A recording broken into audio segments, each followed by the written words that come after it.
This falters for one specific reason.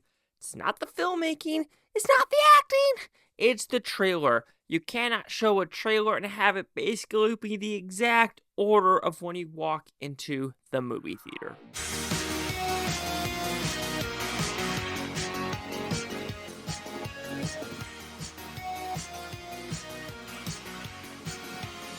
Chase Lee Hockey here with the Blue Futon Chase Lee Hockey here with the Blue Futon reviewing The Amateur. What's about pretty simple premise? You have a guy who's basically, you could call it a nerdy fellow in the CIA, and he does all the computering, the code, etc., etc. But he gets a weird, message from someone he thinks from Istanbul and a Russian saying the CIA has been, changing some documents, doing some illegal activity. He finds that out. At the same time, his wife, horrible death happens in London, and he wants to avenge her death.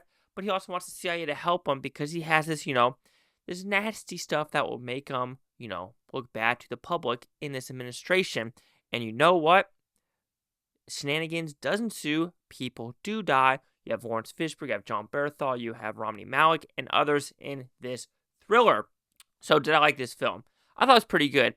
But again, I think it's one of those faults where if I didn't watch the trailer, I would have liked it a little bit more because I would have not known the twists and turns, what each character does, their play, and what their overall goal, message, and their pros and cons of what they can do. So the positives, Romney Malek, Laurence Fishburne, John Bernthal. John Bernthal is maybe in for 5 minutes, so don't expect a lot of him.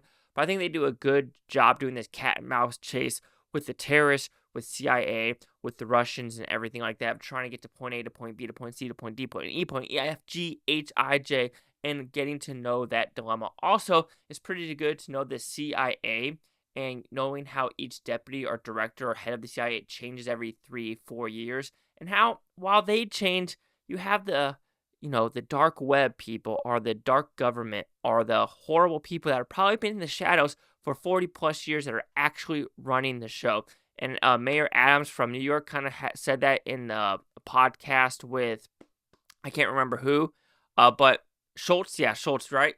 And he's more like, yeah, there's characters that are there in the shadows running the government, and it's not a lot you could do because it's kind of corrupt. And people are like, yeah, probably the case with the CIA, FBI, DHA, NHA, all the 3-letter organizations, well, ATF, which should be abolished, honestly. So it does have that good corresponding, I could kind of believe there are these people in the tops or in the shadows you just don't know about. And I do like that element. I like the element of getting out in the open. And what I mean by that is actually seeing real life scenarios or real life locations. I truly hate it when movies are stuck in a soundstage and you could tell it's a soundstage. At least here, you felt like you're in Paris or France and Budapest and London and all these different locations. You're like, yep, I feel like he's running through these back alleys, trying to get from point A to point B and run away and try to kill these terrorists that killed his wife.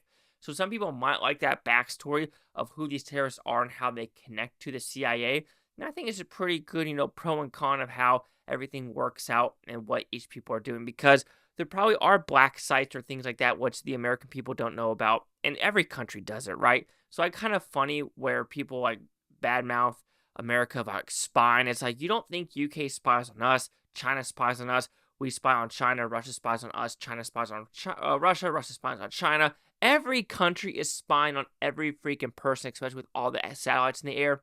There's no ifs, ands, or buts about it. And I do think it's kind of funny we're in this fight, the oligarchy state, which I'm kind of terrified what's going to happen. But then we have these Chinese influencers saying it's your oligarchy. So I'm like, didn't you guys, doors shut during COVID in that country and things like that? So I know there's patriotism and you want to true. I understand that. But at a point, you got to be like, yeah, we do have some faults.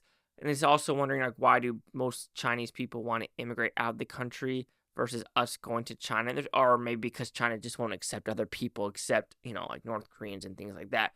But anyway, semantics of real world versus this. And I have to say that because this did feel kind of real worldish with the CIA and trying to understand all these black ops things going around. Like I said, when there's action set pieces, and of course when he's doing his deaths of going after the terrorists, they do get gradually better of how he's going to accomplish them. The first one is pretty, I think, the most fun because they don't actually show it in the trailer. We're like, oh, That's a pretty smart thing to do, and how it's kind of dirty and messy because, like I said, it's his first time, and I really dig that. And of course, like I said, gradually better. And could it be that much better in that facet timeline? Maybe, because his IQ is like 160 or 180, like mad genius level. Negative, it is 2-ish hours, and you can feel the runtime on some levels of what we're trying to do. And you're just like, okay, like, can we, take 5 minutes off here, 10 minutes off here to make it a little bit more crisper movie? Sure. I didn't know this was based off a movie, though, that was in the early 80s, and also a book.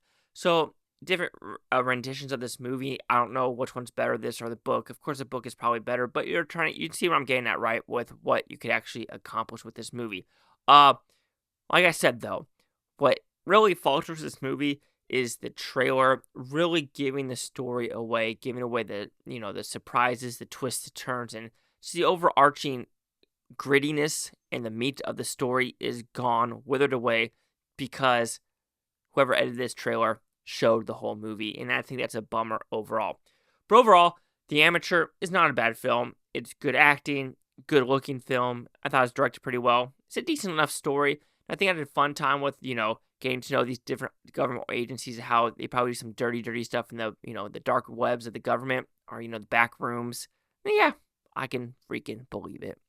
So The Amateur will receive a 3.5 out of 5 Futons, which equals that 70%. So which would be the critics and user scores gave this one? Critics were at a 60% with 151 of them. Audience score 89% with over 1,000. Critic consensus: Rami Malek is compelling, unconventional action hero in the otherwise formulaic The Amateur, which dispenses justice with solid execution, but a curious lack of emotional stakes. Sure, if you want to put it that way. 70, 60, 89. Chase Hawk here at the Blue Futon. Like, comment, subscribe. One more thing, Bluetontopia. You Blue Tony. Take watch from a great down. Watch us today, tomorrow, week, around month, and year. For now, every single freaking one of you. Peace and love, peace and love. And are you an amateur at everything?